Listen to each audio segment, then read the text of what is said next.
Yeah, good evening, doctors. My name is Ankur Gautam, and on behalf of FDC and MedTalks, I welcome you all to today's session on creating happiness in diabetes clinic. Now, as you are all aware, that happiness for each and every individual is very different. But whenever a patient comes into your clinic, it's our responsibility to make him feel comfortable, and he should feel happy after leaving out of the clinic. And on the whole world, that it is very important that all the patients which are coming to our clinic, that they feel relaxed, and after going out of the clinic, that they should feel satisfied. Okay, so today's session is brought to you by Enerzal Zero. Now I would like to introduce our host, Dr. Sanjay Kalra, President elect, South Asian Federation of Endocrine Societies. Over to you, sir. Thank you, Ankur. Thank you for this invitation. And it's a great pleasure being with all of you again on this Sunday evening. Our topic for today is it's a very happy topic, actually. Ankur, what does happiness mean to you? So for me, a happiness is that I should feel relaxed. Yeah, and when you see Ankur smiling, and then that is what Ankur is able to do. He himself is relaxed, that's fine, but he's making other people happy as well. If we can achieve this in the OPD, that would be a great thing. Now, what happened recently, a few years ago, in 2019, I think, the World Health Organization accepted that burnout is a phenomenon. And in the ICD 11, uh, International Classification of Disease 11, which has come into effect in 2022, last year, now burnout is listed in the occupational health section. It's not called a disease or a syndrome, it is called a phenomenon. Burnout is real. We all know this and we all understand this. One of the corollaries of burnout is lack of happiness, lack of satisfaction. So, if we were to, sort of address burnout in our life, address burnout in the life of our patients who live with diabetes and their care providers, what is it that we can do? So, over the next 30 minutes, let's talk about something that we can actually do, something that is in our hands. And this is creating happiness within our clinic. We'll be speaking of the diabetes care clinic, but what we're going to say now is relevant to each and every aspect of life. And we welcome comments, criticism, opinion from all of you. Now, the challenge that we face in the OPD as a healthcare provider, as a diabetes care provider, we sometimes feel that we are doing our best to help our patients and their families. We are giving them the best possible service that we can, but they don't want to take care of themselves. They don't want to listen to us. Why is it that they are very happy going to alternative care, complementary care, but they are not going to listen to us? So we get irritated. But let's step back for a minute and see what the problem is actually. The same sentence, the same word, the same phrase. Maybe when they say health, they mean something else. When I say health, I mean something else. This is quite easily possible because health is it's a multifactorial construct. When we say that there is a biopsychosocial model of health, when we say that the definition of health is not just physical well-being, but also emotional, mental well-being, and not only that, even social and spiritual well-being, it means that there are many aspects of health and we should understand all of them. Health is actually just like that elephant, which was seen by the six blind men of Hindustan. Everybody touched a different part of the elephant and thought that the animal is different, unique in its own way. So if we accept the challenge that we face, that sometimes we get frustrated and irritated with our patients, and then we understand that maybe the reason is just our difficulty in understanding what each other is saying, then what is the solution? Of course, one solution is communication, and we have spoken about that again and again. But another solution is coming to common ground, and this common ground is happiness. If we can create a status of euthymia, that means good mood, optimal mood, along with euglycemia. That would be what healthcare is all about.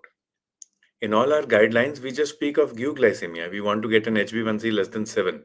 That is all we think about. But we don't think about the other aspects of health.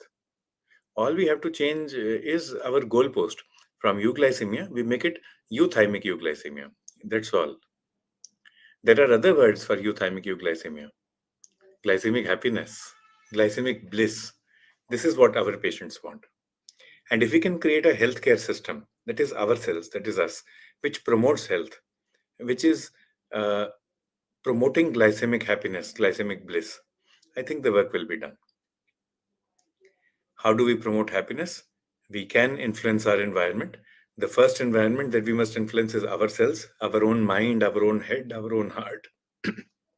And the second is the external environment around us. Now, so much so for theory, but let's come to practice. What is it that we have to do? First of all, learn a happy communication style. When you communicate with your patient or with anyone, follow something that is known as eulexithymia. That means you just speak in the right way. Be optimistic, be dynamic. The same thing, you have got microalbuminuria.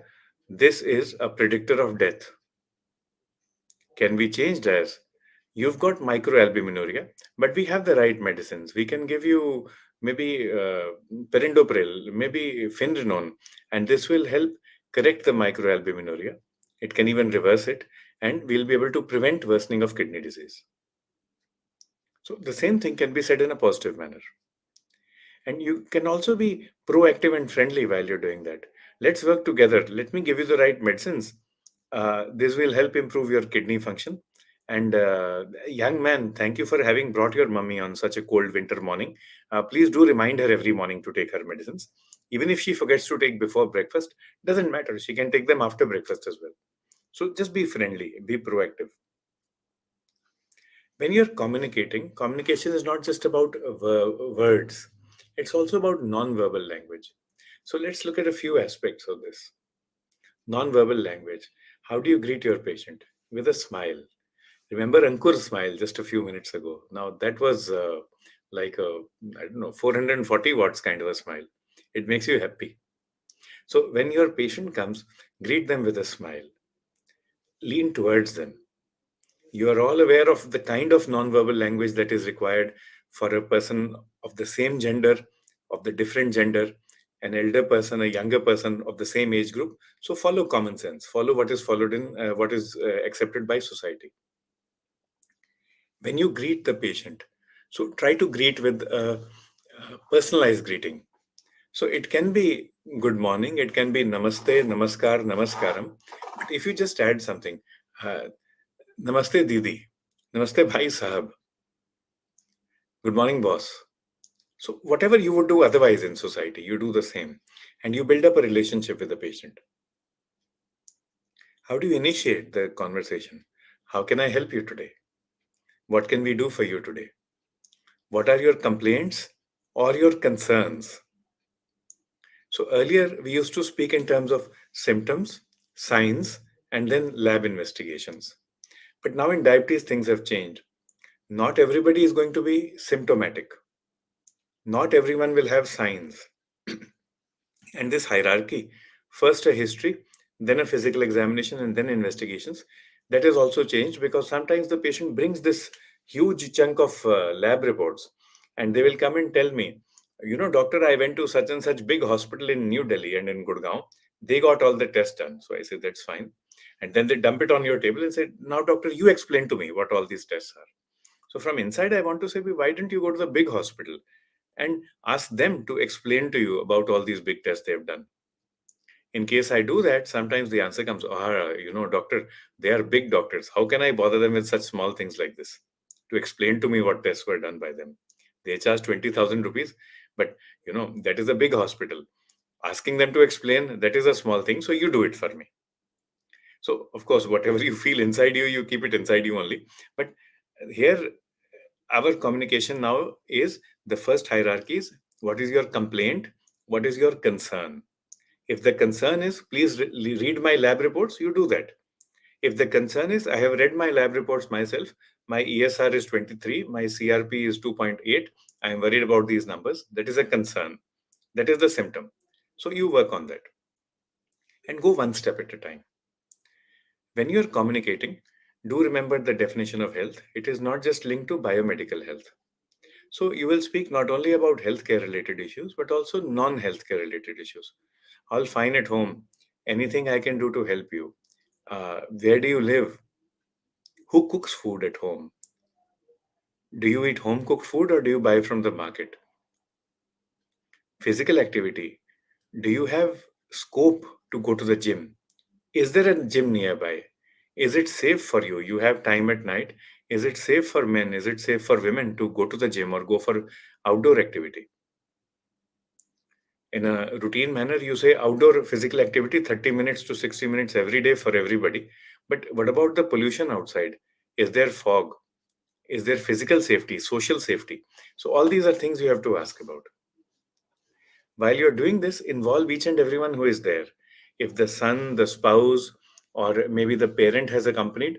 So, one of the things I do, like it is winter, so I say thank you for having brought your uh, loved one. It is so tough to come here in the cold. But thank you for doing this, and this is what you can do extra to help us achieve the right outcomes. So, we are just talking about communication in general. But then, now let's come to the third part of our talk. First, we spoke about the problem statement, and we realized while I was speaking that many of us do get frustrated, we do get feel burnt out. We then moved on to communication in general. But our topic for today is making the diabetes clinic a happy clinic. The simplest way I would suggest is you use the word happy as often as you can during your clinic. The more you say it, the more you will be. And our philosophy says that you never know when Mata Saraswati is sitting on your tongue. So when you say happy, happy, happy, and if she is sitting on your tongue at that time, you will actually become happy. So what is happiness? Happiness is a target.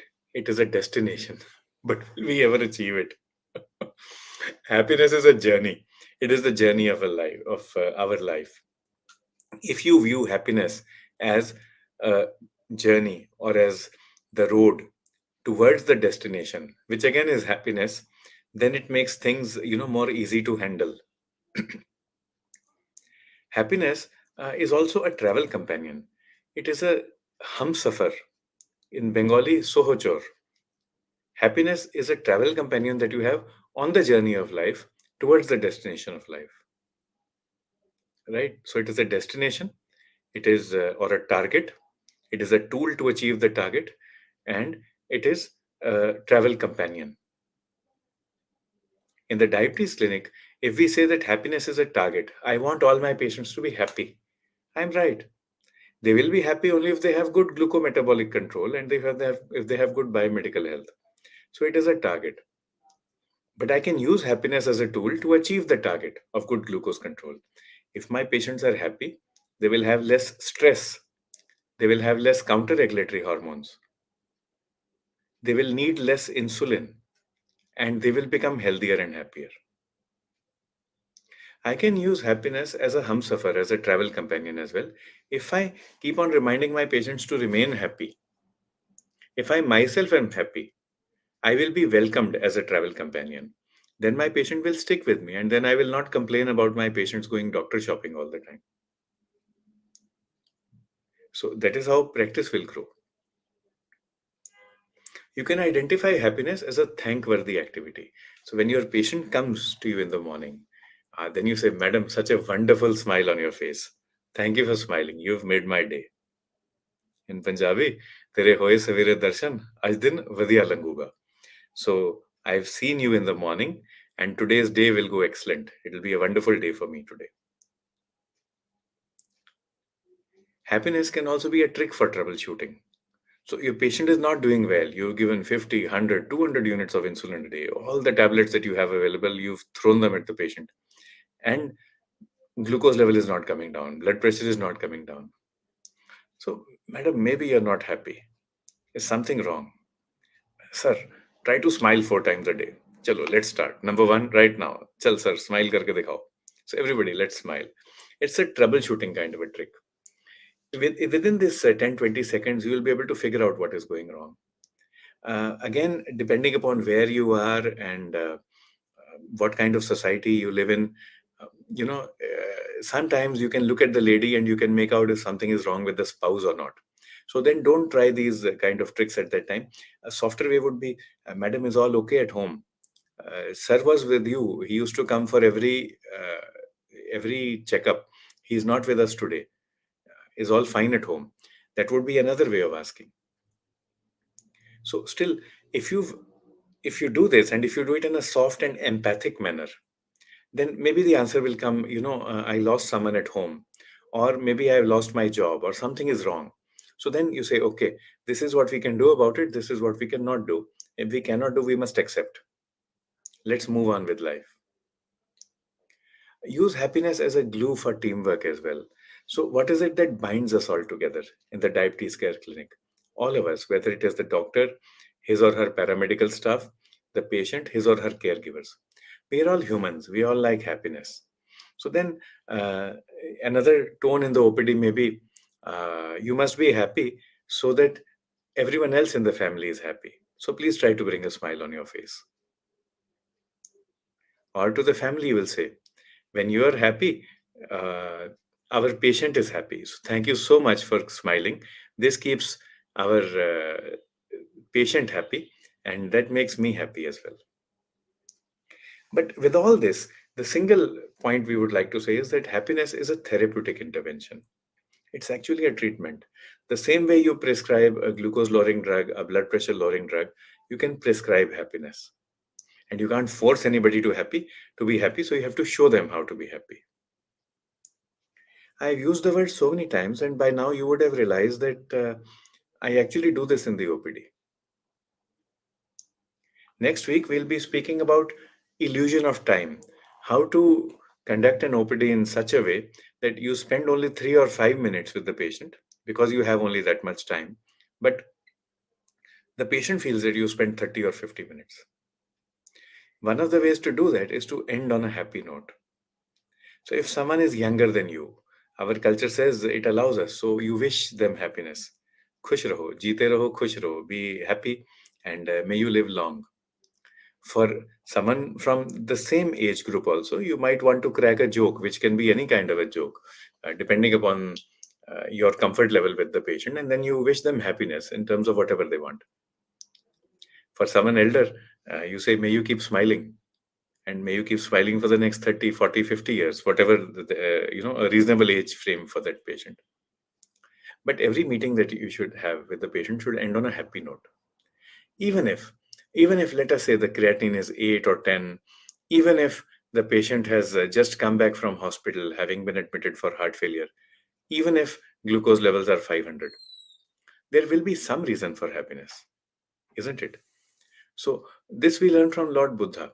So somebody said, to Lord Buddha, his disciple said, we go out for preaching, but people are rude to us. People criticize us. What do we do? So he said, if somebody is rude to you verbally, feel happy, feel gratitude that he did not beat you physically. If somebody beats you physically, hurts you, feel happy that he did not kill you. And if somebody kills you, then the story is over. Then there's no need to worry about all this. So even in such a situation, you can find happiness. So even if the creatinine is 10, you say, chalo, see, life is going on. It is part and parcel of life. We'll continue to do our best to keep you happy. These are the things we can do. You need a dialysis, you need a transplant. The family is working on it. In the meantime, if we are happy, the family will be happier. They'll be able to work better. And see the definition of health. See, so many people are there taking care of you. Again, shifting to Hindi, Punjabi, Haryanvi, you must have donated pearls, real pearls in your previous life. पिछले जन्म में आपने मोती बांटे होंगे. That is why your family is taking such good care of you. Then the answer comes, no, family is not taking good care of you, of me. So see, madam, they are trying. See, sir, they are trying. Look at it from their point of view. The boy goes to work every day. He has a grouchy boss. He comes back in the evening. And still, he has found the energy to bring you on a Sunday morning to me. So, see, he is trying his best. Let's try to help him out. So, there will be a positive note somewhere or the other. We just have to find it. And if we ourselves are happy, if we understand that it is our responsibility to spread happiness, and then we begin doing it, we can actually create a virtuous cycle of happiness and we can make everyone around us happy. All we have to do is to kickstart this process, kickstart this thought process. And I'm sure we've already done it today. So, together, we are starting today a virtuous cycle where we are going to keep on reinforcing happiness in ourselves, in the person living with diabetes, in their caregivers, their family members. And we'll be using happiness as a target, as a tool, and also as a therapy per se. This talk that I have delivered, I am grateful to many of my friends for having contributed to this thought process. Dr. Hitesh Punyani is a physician in New Delhi. Dr. Munish Dhawan is a pediatrician working in Haryana. And Dr. Suneet Verma is a diabetologist and obesity specialist working in Panchkula and Zirakpur. Uh, we welcome Dr. Shanti Ranjan Biswas. Good evening, Biswas ji. And good evening, Dr. Sanjeev Puri, who is from Hoshiarpur, from Dosua in Punjab. Dr. Suneet says a smile is infectious. So it's good to smile in the OPD. Thank you, Dr. Suneet. And you have to keep on reminding yourself also to smile. But once you do it a few times, then it becomes part and parcel of your nature. And it is, smiles are infectious. So if you smile, other people around you begin smiling. And okay, so what's the definition of happiness? Mr. Basu says music is a good idea to be happy. So you can talk to your patients about hobbies. So let us look at that patient with a creatinine of 6 or 8 or heart failure. Maybe she can't walk. There must be some hobby she can do. Maybe why don't we learn Sudoku? So let's see what levels you are at. Do a crossword. Okay, you cannot walk because of osteoarthritis, but your hands are fine. Why don't we begin stitching or embroidery? Any kind of an art, something that you wanted to do and you never got time. And Ankur is actually a happy person. And Mr. Anang says that when I'm able to make other people happy, that makes me happy. I think as doctors, if we internalize this, life becomes much easier for us. Music, playing, singing, these are other ideas that we've got. Thank you, Mr. Gautam, for sharing these ideas. Dr. Prabhu Desai says how sugar levels are impacted by happiness. So there's a huge impact. So now, see, when you are unhappy, what happens? Or when you are angry, hormones like cortisol, adrenaline, noradrenaline, these hormones go up. They are counter-regulatory, anti-insulin. So the insulin efficiency comes down and glucose levels go up. When you're happy, when you're relaxed, there is a balance between sympathetic and parasympathetic tone. This balance prevents excessive sympathetic discharge and that prevents hyperglycemia. So, meditation, yoga are also other ways of achieving happiness if the patient likes it. Dr. Rahul Singh says, what are the important aspects of managing happiness in the diabetes clinic? So, we've tried to talk about those. The first, I think, it would be to be happy yourself. Be grateful that you have the opportunity to serve. Even now, it is a Sunday evening. There are so many things we can crib about and criticize, but so many things to be happy about also. Uh, each and everyone who is listening to this, whether live or later on, we have electricity, we have access to internet, we have the ability to understand what the other person is saying. Our hearing, our visual acuity is fine. These are things to be grateful for. And one other thing you will see is that when you begin spreading the word of happiness, your OPD will also grow. You will get more and more patients coming to you, seeking not only health, but also happiness from you. And health and happiness, Dr. Suneet Verma will agree, he's logged in with us. Health and happiness are two sides of the same coin. They are not separate. You cannot have a happy, unhealthy person. You cannot have an unhappy, healthy person. Okay, and Dr. Khan says insulin is raised by, yeah, insulin is uh, insulin is secreted from the beta cells. But when insulin goes to work to bring down glucose, there are counter-regulatory hormones which fight insulin. So those counter-regulatory hormones, they increase in anger, in anxiety. So that is why when we are able to bring them down, insulin works better. We'd like to thank everyone for their comments. And this is a topic which we need to keep on working on. I have completed 25 years now in endocrinology, and I would be the first person to admit that I'm still learning the art of happiness. But when we are together, it becomes much easier. So let's work together to make India a healthier and a happier nation. With this, I'd like to invite Team FTC once again. Team FTC, what is your opinion about happiness? Sir, I've already shared with you that, I mean, uh, two things I would say, sir. One is that individually what I feel. I mean, when I work like to be engaged with something that give me happiness, and secondly, when I'm engaged, I always see that, what is my contribution. Unless I make somebody's problem get solved, or somebody's complaint gets resolved, or somebody's expectation gets somehow at least up to a level been fulfilled, I don't get happiness. This is what my, I mean, current level of happiness, seeking happiness is. But when I go for everyday morning and well sometimes in the evening walk, I see a lot of elderly people walking and playing and all that. So I picked up one thing, that if they are busy by what with whatever they like, whether it's cycling, walking, or with some friends, they are gupsupping also. So these things I think have kind of raised their happiness level. This is what I generally see in the society, sir. So we can follow these ourselves and we can also teach our patients. If you see that your patient is not smiling, try to find the reason, and that is not enough. Try to give them ideas. Somebody might want to do yoga, somebody might want to go to the gym. Someone will like painting, someone another person will like gardening. But you give them ideas, let them find something to do. That will help improve glucose level. It will also help improve satisfaction with you. Yeah. Ankur, show the smile again. That yes, the happy smile. So, what makes you happy, Ankur? Yes, sir. There is a lot of the things which makes me happy. Okay, like books and music, so that I keep on engaging in all those things and try to get more knowledge out of it. And even whenever I'm going for a consultation, I try to find books there. So that relaxes me. So, and what makes me happy is the same thing that Mr. Anang and Ankur have spoken about. When other people are happy, that makes me happy too. And being here in Diabetes Essentials is one wonderful way of being happy because we are able to connect with so many people. And books are important.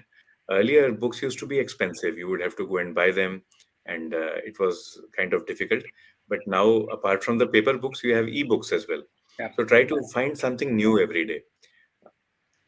There is this concept also, like you have aerobics, so you have neurobics, nerve cell neurobics. If you keep on challenging your nerve cells, learning uh, new science, new art, new activity, that will keep your nerve cells young as well. Your brain cells, they will remain young, and you will not Yes. get your brain will not become old before age. So this books and music is also a good idea, and try to keep on expanding your repertoire of books and music. With this, I'd like to thank everybody, and we Sir, hand over the we stage to we Prasid. like to thank Dr. Sanjay Kalra because in his busy schedule he always takes his time to be with us on every Sunday 9 p.m. and that's the hallmark of 52 weeks diabetes essentials. And nowadays we are going through one of the best sessions which we can have, other than the clinical and the scientific aspects of endocrinology. He is taking us how to manage a good happy clinics. Thank you very much, sir. Jai Hind. Thank you. Jai Hind.